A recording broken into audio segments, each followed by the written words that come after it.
পারে না, দিদি আমাকে ধরতে পারে না। পারে না, দিদি ধরতে পারে না। আমি তো চোখে দেখতে পারি না, তাহলে ধরবো কি করে? কোন দিকে আছিস বলে দে। এই তো, এই তো আমি তোমার ডান দিকে। তবুও ধরতে পারে না। টুকি টুনটুন দুই বোন, ওরা টুনির মেয়ে। টুকি টুনটুন এভাবেই তাদের উঠোনে খেলতে থাকে। ঠিক তখনই টুকি কাজ শেষ করে বাড়িতে চলে আসে। আমার সোনারা, আমি এসেছি। মা, তুমি এসেছো? আমাদের জন্য কি এনেছো মা? মারে, আজকে আমি তোদের জন্য কিছুই আনতে পারিনি। আজকে আমি অনেক কম কাঠ খুঁজে পেয়েছি, আর কাঠ বিক্রি করে যা টাকা পেয়েছি তার সবটাই ঈগল দাদাকে দিতে হবে বাড়ি ভাড়ার জন্য। তোরা মন খারাপ করিস না, আমি কালকে তোদের জন্য অনেক সুস্বাদু খাবার নিয়ে আসবো। আচ্ছা ঠিক আছে মা, আমরা মন খারাপ করিনি। তুমি অনেক ক্লান্ত তাই না মা? দাঁড়াও, তোমার জন্য লেবু শরবত নিয়ে আসছি। এই বোন, চল মায়ের জন্য লেবু শরবত বানাই গিয়ে। পাগলি মেয়েরা আমার আমাকে এত ভালোবাসে, কোনো কিছুতেই মন খারাপ করে না। আশীর্বাদ করি বিধাতা তোদের সব সময় ভালো রাখুক। তোরা অনেক বড় হ, আমার এই অভাব, এই কষ্ট দূর করে দে। মা, তুমি অন্যমনস্ক হয়ে কি এত বিড়বিড় করছো? আমরা চুবন তোমাকে সে কখন থেকে ডাকছি। কই, কিছুই বিড়বিড় করছি না রে মা। তোমার জন্য শরবত এনেছি, নাও শরবতটা খেয়ে বলো তো কেমন হয়েছে। শরবতটা খেতে অনেক ভালো লাগলো রে মা। তোরা তো অনেক সুন্দর শরবত বানাতে পারিস। যখন বনের কাঠ সব শেষ হয়ে যাবে তখন আমি বনে একটা শরবতের দোকান দিব। তোরা শরবত বানিয়ে দিবি আর আমি বিক্রি করব, বুঝেছিস? হ্যাঁ মা, বুঝেছি। এবার তোরা খেল, আমি গিয়ে রান্নাটা শেষ করি। আচ্ছা ঠিক আছে মা। টনি এই বলে রান্নাঘরে প্রবেশ করে আর রান্না করতে থাকে। এভাবেই বেশ কিছুক্ষণ কেটে যায়। টনির বাড়িতে ঈগল চলে আসে। টুনি, এই টুনি, বাড়িতে আছিস? টুনি, হ্যাঁ দাদা, বাড়িতে আছি। বাড়ি ভাড়া নিতে এসেছি, তাড়াতাড়ি বাড়ি ভাড়াটা দিয়ে দে। হ্যাঁ দাদা, তুমি দাঁড়াও, আমি ঘর থেকে টাকা নিয়ে আসছি। এই নাও দাদা। কি রে, এখানে তো মাত্র 1 মাসের টাকা, বাকি 2 মাসের টাকা কোথায়? দাদা, আসলে আমি অনেক কষ্টে এই টাকা সংগ্রহ করেছি। তুমি এটা রাখো, আর কয়েকদিন পর বাকি মাসের টাকাগুলো দিয়ে দিব। না না, আমি কোনো টাকা বাকি রাখতে পারবো না, সব টাকা দিয়ে দে, নয়তো বাড়ি ছেড়ে দে। তোর মতো অনেক পাখি অগ্রিম টাকা দিয়ে এই বাড়ি ভাড়া চাচ্ছে। দাদা, এমনটা বলো না। এই বাড়ি ছেড়ে দিলে ছোট ছোট মেয়ে দুটোকে নিয়ে আমি অসহায় হয়ে পড়বো। আমাকে দয়া করে কয়েকটা দিন সময় দাও, আমি অনুরোধ করছি দাদা। এই বলে টনি কান্নায় ভেঙে পড়ে। টুনির কান্নার শব্দ শুনে টুকি টুনটুনের কাছে চলে আসে। আচ্ছা বেশ, তোকে 5 দিন সময় দিলাম। 5 দিনের ভিতরে সব টাকা না দিলে আমি এই বাড়ি থেকে তোকে বের করে দিয়ে অন্য পাখিকে বাড়ি ভাড়া দিব, এই বলে দিলাম। তুমি অতগুলো টাকা 5 দিনের মধ্যে কোথায় পাবে? কোথায় পাবো জানি না, তবে এটা জানি আগামী 5 দিন আমাকে কঠোর পরিশ্রম করতে হবে, অনেক গাছ কাটতে হবে। হে বিধাতা, তুমি আমাকে শক্তি দাও। মা, চিন্তা করো না, দেখবে বিধাতা সব ঠিক করে দিবে। তাই যেন হয় রে মা। চল, ঘরে চল। টুনি তার মেয়েদের নিয়ে ঘরে চলে যায়। এভাবেই সেই দিন কেটে যায়। পরের দিন টুনি তার মেয়েদেরকে বাড়িতে রেখে কাঠ কাটার উদ্দেশ্যে গভীর বনে চলে আসে। আশেপাশে তো কাটার মতো কোনো গাছই দেখছি না। যাই তো, ওদিকটা দেখি কোনো গাছ পাই কিনা। ওই তো মোটা একটা গাছ, যাই গাছটা কাটি। টনি এই বলে সামনে থাকা মোটা গাছটার কাছে চলে আসে। ওরে বাবারে, ওরে মারি, আমার পাটা গেল রে গেল।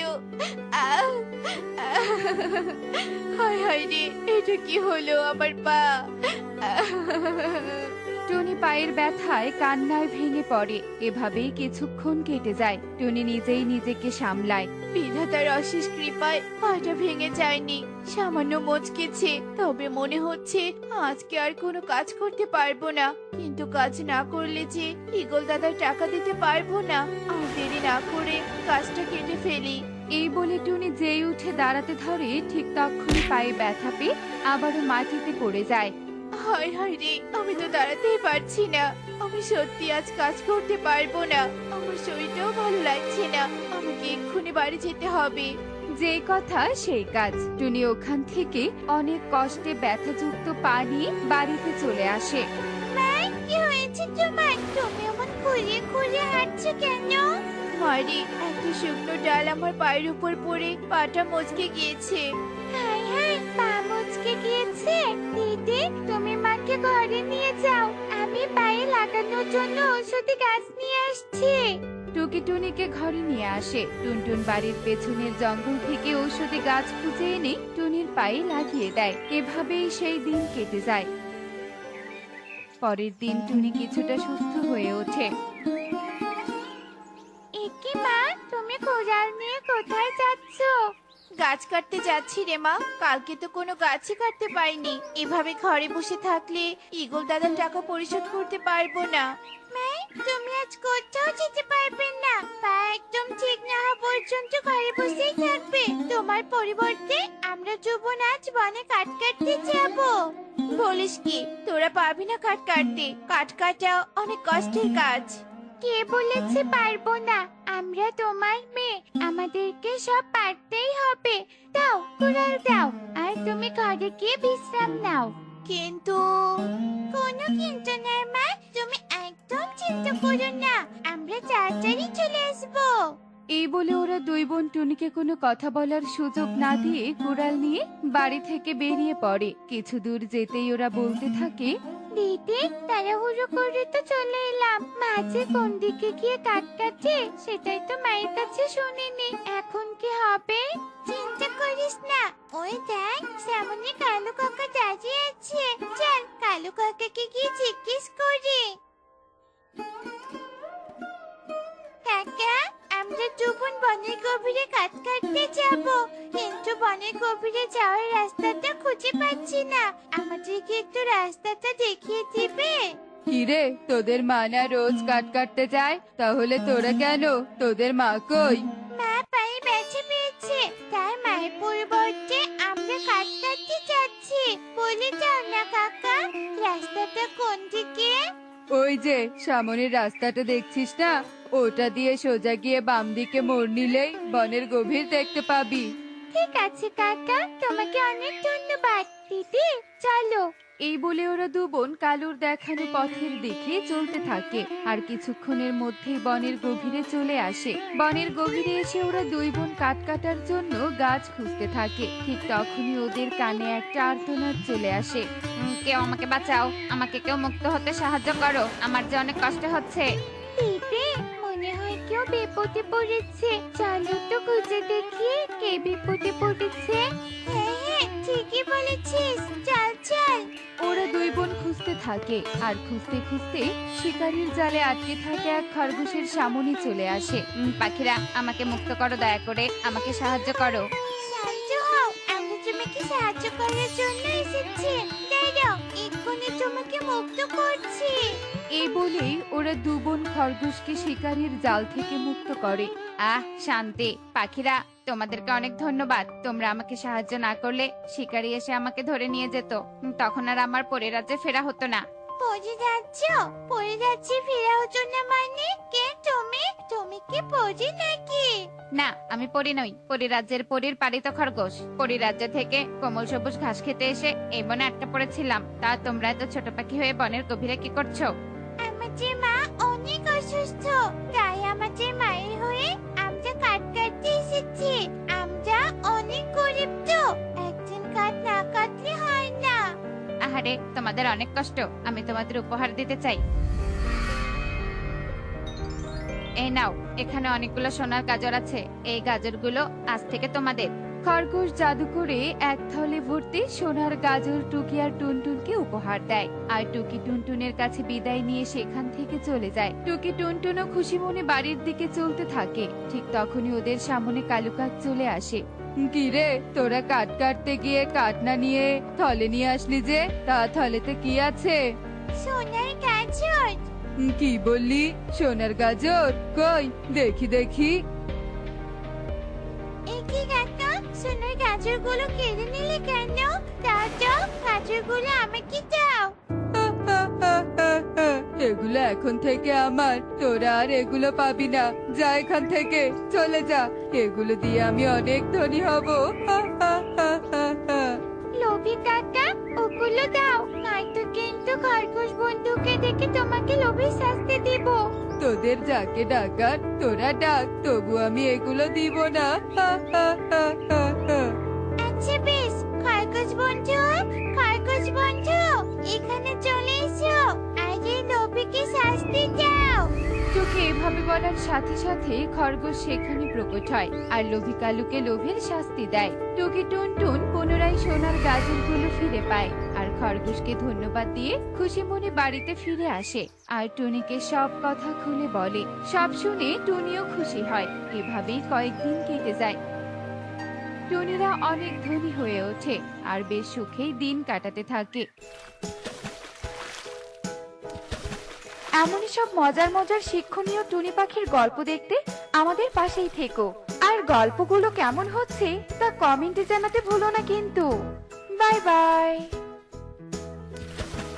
জাদু শিখত তান্ত্রিক তার অধিক যজ্ঞের কারণে এক ডাইনির মন জয় করে ফেলে আর সেই ডাইনিকে প্রকট করে অনেক শক্তি অর্জন করে। আমার যে কি ভালো লাগছে। এখন থেকে আমার অনেক শক্তি। শক্তি প্রয়োগ করে সবকিছুই করব, সবকিছুই। তান্ত্রিক এভাবে বলে হাসতে হাসতে বনের গভীরে যায় আর সেখানে গিয়ে একটা আঙুর ভর্তি গাছ দেখতে পায়। কি এটা আমি কি দেখছি? আঙুর ভর্তি গাছ। এই আঙুর আমি এক্ষুনি ছিঁড়ে খাবো। তান্ত্রিক একথা বলে যখনই আঙুর ফল ছিঁড়তে যাবে তখনই তার মাথায় জাদুর কথা চলে আসে। কি এটা আমি কি করছি? আমি একটা জাদুকর হয়ে কিনা আঙ্গুর ফল ছিঁড়ে খাবো? এটা তো হতে পারে না। জাদু দিয়ে আমি আঙ্গুর খাবো। রিং ব্রিং ছটফট, আঙ্গুর তুই একা একা আমার কাছে চলে আয় ঝটফট। তান্ত্রিক মন্ত্র বলার সাথে সাথে গাছ থেকে একা একা আঙুর ছিঁড়ে তান্ত্রিকের কাছে চলে আসে। আরে বা, এ না হলে আমি জাদুকর। আজ আঙ্গুর খাচ্ছি, কাল এর থেকেও ভালো কিছু খাবো। তান্ত্রিকের দিন এভাবেই যাচ্ছিল। ধুর বাবা, এ বনের ফল খেতে খেতে আমার মুখে কড়া পড়ে গেছে। এখন থেকে এই বনে নয়, আমাকে অন্য পাখির বনে যেতে হবে। যেই বলা সেই কাজ। তান্ত্রিক উড়তে উড়তে টুনিদের বনে চলে যায়। উফ, খাবারগুলো কি লোভনীয়। এই খাবার আমি এক্ষুনি খাবো। রিং ব্রিং ছটফট, খাবার তুই আমার কাছে উড়ে আয় ঝটফট। এরপর বিরিয়ানির প্লেট উড়ে তান্ত্রিকের কাছে চলে আসে। তান্ত্রিক সব খাবার খেয়ে সেখান থেকে চলে যায়। এদিকে সুখী এসে দেখে খালি প্লেট পড়ে আছে। একি এতগুলো বিরিয়ানি কে খেলো? পারুল, এই পারুল, কোথায় গেলি? তাড়াতাড়ি শুনে যা বলছি। উফ মা, কি হয়েছে? এত জোরে জোরে চিৎকার করছো কেন? কেন ডাকছি বুঝতে পারছিস না? এমন ভাব করছিস যেন ভাজা মাছটা উল্টে খেতে জানিস না। আর এদিকে সব বিরিয়ানি খেয়ে বসে আছিস। কত শখ করে বিরিয়ানি নিয়ে আসলাম সবাই ভাগ করে খাবো বলে। কতদিন হলো মুখে ভালো খাবার জোটে না, আর তুই কিনা আমাদের কথা না ভেবেই সব বিরিয়ানি খেয়ে নিলি। মা, কি সব আবল তাবল বলছো? বিরিয়ানি খেয়েছি মানে? মা বিশ্বাস করো, আমি বিরিয়ানি খাইনি। আমি তো বিরিয়ানি চোখেই দেখিনি। চুপ কর বলছি। এতটুকু মেয়ে হয়ে এত বড় মিথ্যে কথা বলছিস? এমন থাপ্পড় দিব, এক থাপ্পড়ে সোজা হয়ে যাবি। ঘরে খাবার না থাকায় সুখী অনেক রেগে যায়। এদিকে যত দিন যাচ্ছিল তান্ত্রিকের উৎপাত ততই বাড়ছিল। খাবারের সাথে এবার তান্ত্রিকের অন্য কিছুতে নজর পড়ে। মারি, এই নে তোর বাবার ব্যবসায় টাকা। আজ রাতেই তোর বাবাই টাকা নিবে। ভালো করে রেখে দে, এই টাকাই যে আমাদের একমাত্র সম্বল। মাই, তুমি কোনো চিন্তা করো না, আমি আমার আলমারিতে ভালো করে রেখে দিচ্ছি টাকাটা। টুকি যখন তার মা টুনির কাছে টাকা নিয়ে আলমারিতে রাখে তখন আড়াল থেকে তান্ত্রিক সবটা দেখে লোভে পড়ে যায়। এসব আমি কি দেখছি? এত টাকা! এসব টাকা পেলে তো আমার অনেক লাভ হবে। সাথে সাথে অন্য কারো টাকা নিলে আমি অনেক ধনী হয়ে যাব।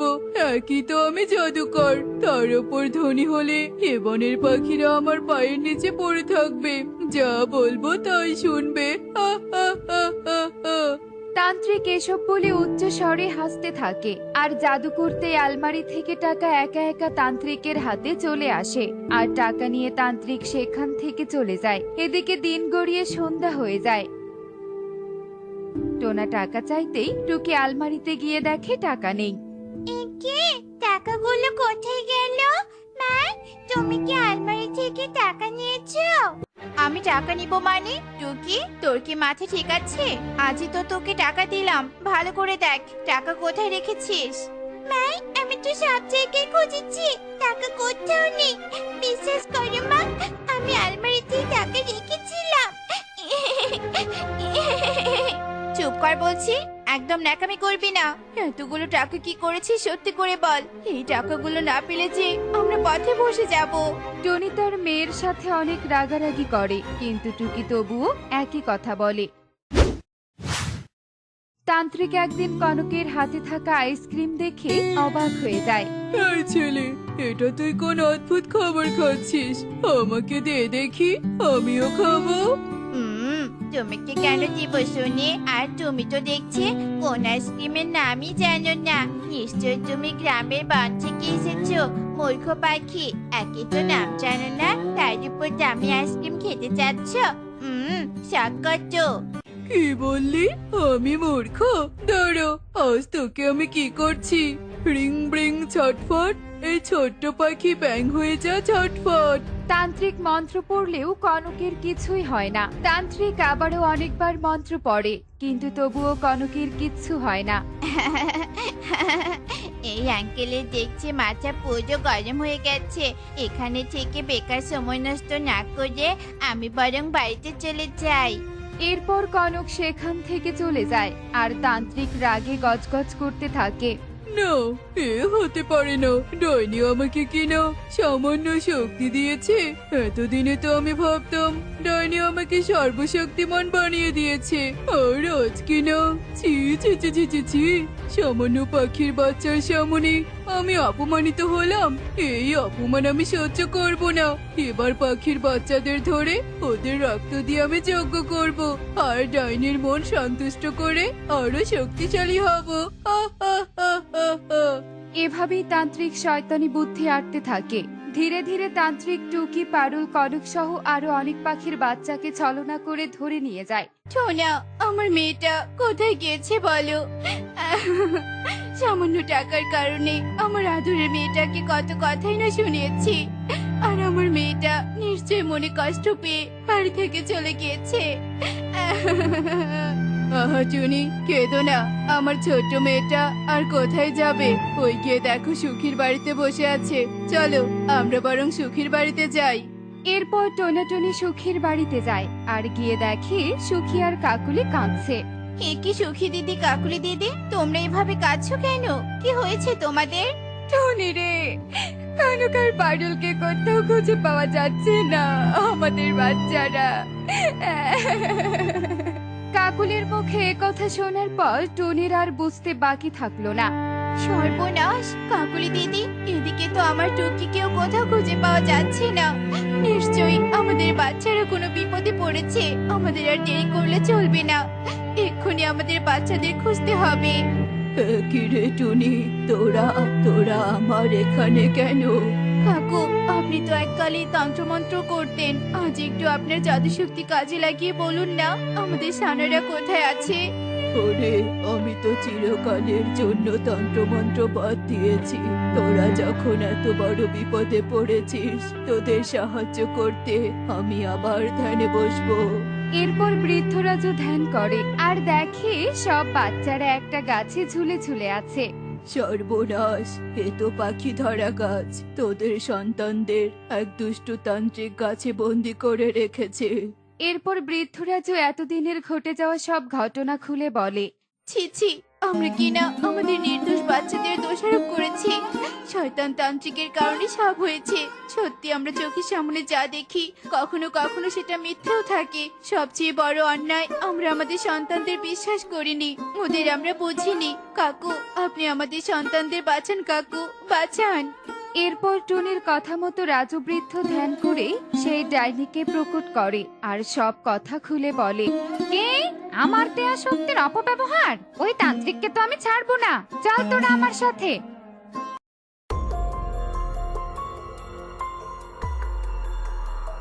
ডাইনি, আপনি এসেছেন? এই দেখুন ডাইনি, এই পাখির বাচ্চাদের রক্ত আপনাকে দান করব। তার বিনিময়ে আপনি আমাকে আরো শক্তি দিন।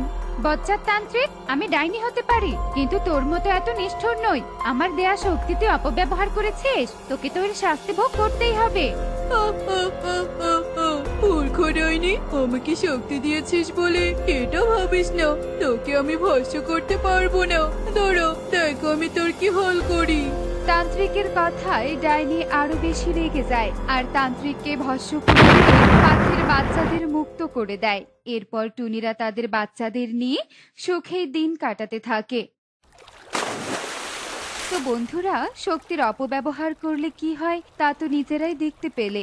এটা ভুলে যাবে না, তোমাদের যে স্থান আছে তার উপরে আরো কেউ থাকতে পারে। তাই নিজের যা আছে সেটা নিয়ে অহংকার না করে বরং অন্যের উপকার করো।